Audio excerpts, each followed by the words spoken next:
L'ingénierie allemande était synonyme d'excellence. Pendant plus d'un siècle, le label Made in Germany représentait la précision, la fiabilité, la qualité supérieure. Les ingénieurs allemands construisaient les meilleures voitures au monde. Ils concevaient les machines les plus avancées. Ils innovaient constamment, repoussaient les limites de ce qui était technologiquement possible. Volkswagen, BMW, Mercedes, Porsche, Siemens, Bosch, ces noms évoquaient l'excellence en ingénierie. Les diplômés des universités techniques allemandes étaient parmi les plus recherchés au monde. L'Allemagne dominait l'industrie manufacturière européenne grâce à la qualité de ses ingénieurs. Mais cette époque est révolue. Les ingénieurs allemands sont devenus obsolètes. Pas parce qu'ils ont soudainement perdu leurs compétences ou leur rigueur, mais parce que le monde a changé et que l'Allemagne n'a pas suivi. La crise est cachée derrière les statistiques flatteuses et les marques prestigieuses. Mais elle est bien réelle et profonde.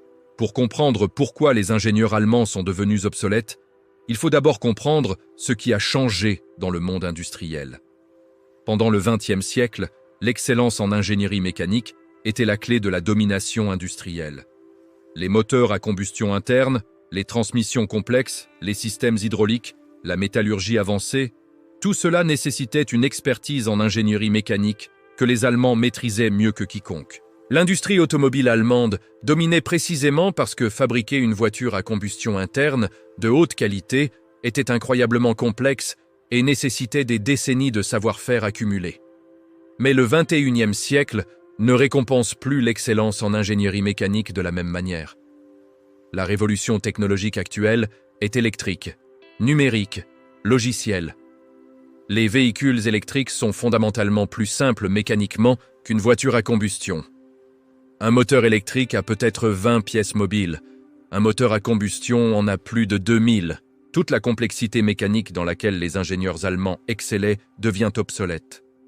L'avantage technologique allemand dans l'automobile, construit sur un siècle d'expertise en moteur à combustion, s'évapore en une décennie de transition vers l'électrique.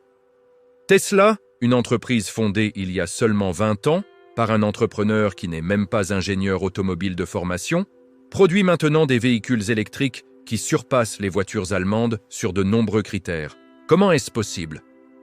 Parce que fabriquer un véhicule électrique ne nécessite pas l'expertise mécanique traditionnelle allemande. Cela nécessite l'expertise en batterie, en électronique de puissance, en logiciel. Et dans ces domaines, l'Allemagne n'a aucun avantage particulier. Tesla embauche les meilleurs ingénieurs en logiciel de Silicon Valley, pas les meilleurs ingénieurs mécaniques d'Allemagne. L'industrie automobile allemande se retrouve dans une situation tragique.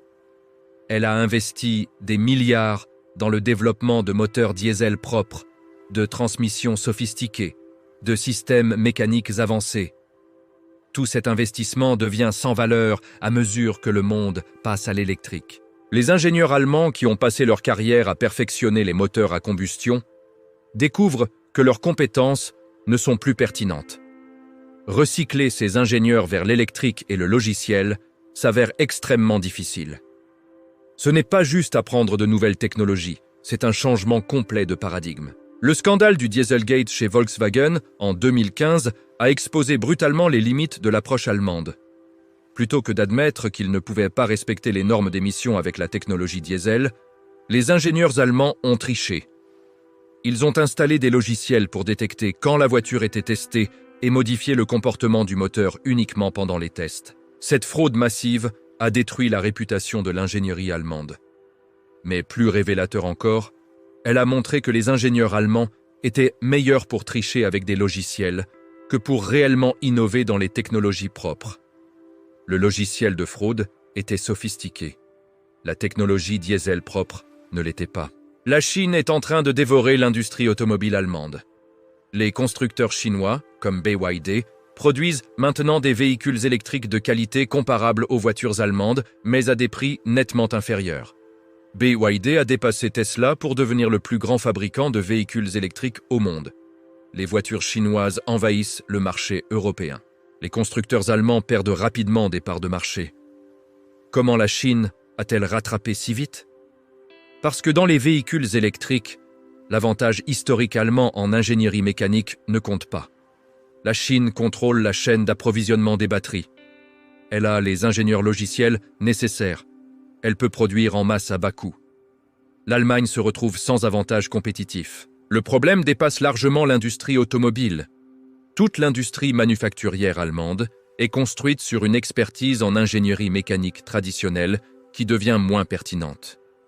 Les machines-outils allemandes sont toujours excellentes, mais l'avenir de la fabrication est dans l'automatisation intelligente, la robotique avancée, l'intelligence artificielle appliquée à la production. Ces domaines nécessitent des compétences en informatique, en apprentissage automatique, en analyse de données massives. Les ingénieurs allemands traditionnels n'ont pas ces compétences. Les universités techniques allemandes forment toujours principalement des ingénieurs mécaniques et électriques traditionnels, pas des data scientists ou des experts en intelligence artificielle. Le système éducatif allemand, longtemps admiré pour sa formation technique rigoureuse, est devenu un handicap. Le système dual d'apprentissage, où les jeunes combinent études théoriques et formation pratique en entreprise, fonctionne bien pour transmettre les compétences existantes. Mais il est terrible pour créer l'innovation radicale. Les apprentis apprennent à faire ce que l'entreprise fait déjà. Ils ne sont pas encouragés à remettre en question les méthodes établies ou à imaginer des approches complètement nouvelles. Ce système produit d'excellents techniciens et ingénieurs qui perpétuent les pratiques existantes, mais pas des innovateurs qui créent de nouvelles industries. L'Allemagne n'a pratiquement aucune présence dans les industries technologiques du XXIe siècle. Il n'y a pas de géants allemands du logiciel, pas de réseaux sociaux allemands, pas de plateformes de commerce électronique allemande, pas de leaders allemands en intelligence artificielle. SAP est la seule grande entreprise technologique allemande et elle date des années 70. L'écosystème start-up allemand est anémique comparé à celui des États-Unis ou même d'Israël ou de la Corée du Sud. Berlin a une scène start-up, mais elle produit principalement des copies de modèles d'affaires américains. Pas une innovation véritable. Cette absence d'innovation technologique n'est pas un accident. C'est le résultat d'une culture d'ingénierie qui valorise la perfection incrémentale plutôt que l'innovation disruptive. Les ingénieurs allemands sont formés à perfectionner ce qui existe, à éliminer chaque défaut, à améliorer la fiabilité. C'est une approche merveilleuse pour fabriquer des produits de haute qualité dans des industries matures. Mais c'est une approche terrible pour créer de nouvelles industries.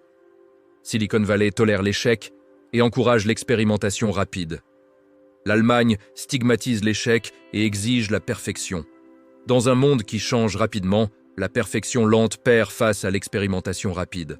Le financement est également un problème majeur. Le capital risque allemand est prudent et conservateur. Les investisseurs allemands préfèrent investir dans des entreprises manufacturières traditionnelles, avec des actifs tangibles plutôt que dans des start-up logicielles, avec des valorisations qui semblent irrationnelles. Cette aversion au risque signifie que les entrepreneurs technologiques allemands ont du mal à obtenir du financement. Beaucoup partent pour Londres ou Silicon Valley, où le capital est plus disponible et plus agressif. Encore une fuite des cerveaux qui affaiblit l'écosystème d'innovation allemand. La langue est un obstacle sous-estimé. L'anglais est la langue de la technologie moderne. La documentation technique, les communautés de développeurs, les conférences, tout se passe en anglais.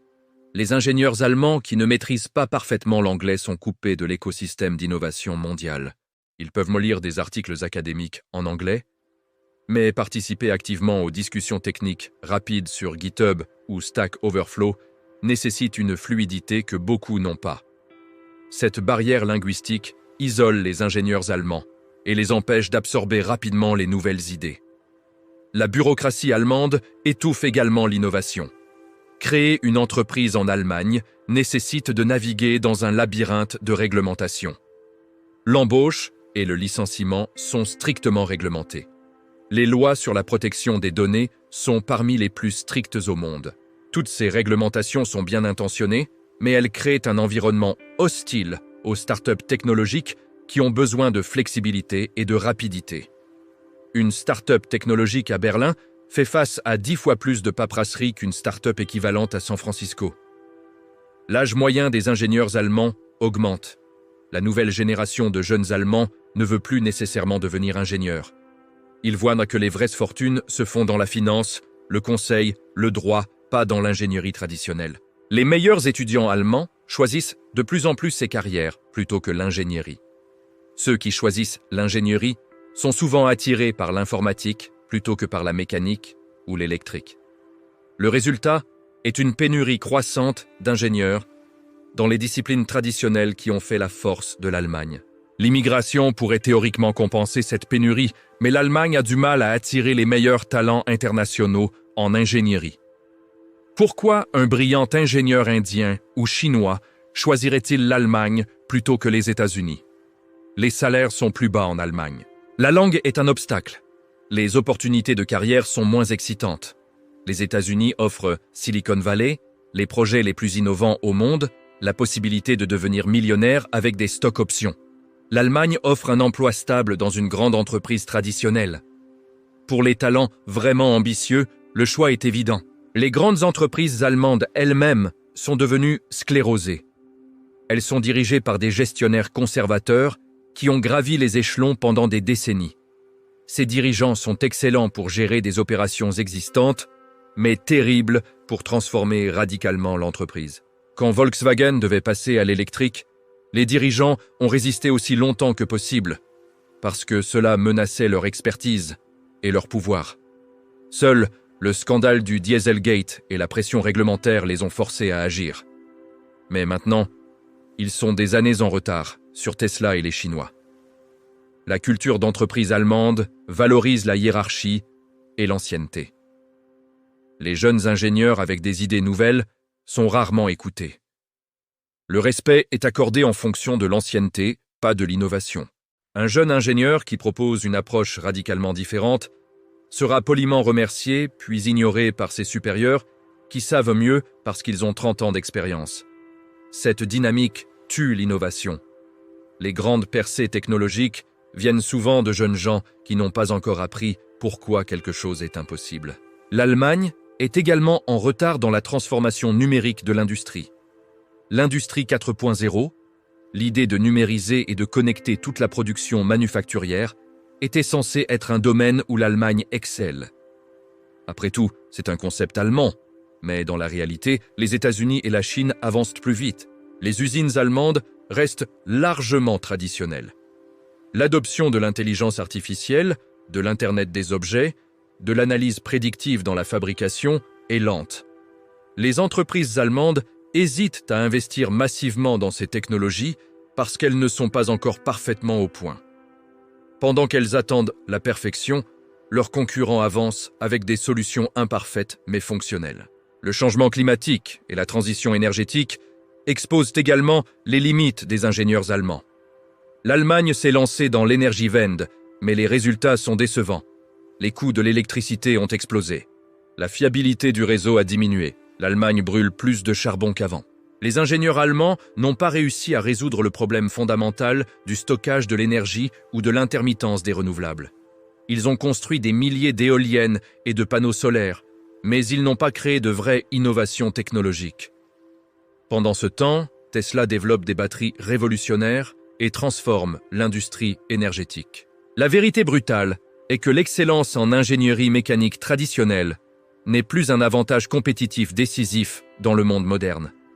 Ce qui compte maintenant, c'est l'intégration de matériel, de logiciels et de services. C'est l'innovation rapide, c'est la capacité à créer de nouvelles industries plutôt que perfectionner les anciennes. C'est l'agilité plutôt que la précision.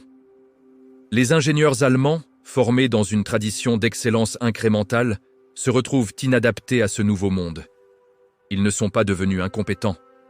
Le monde a simplement changé les règles du jeu, et personne ne leur a dit.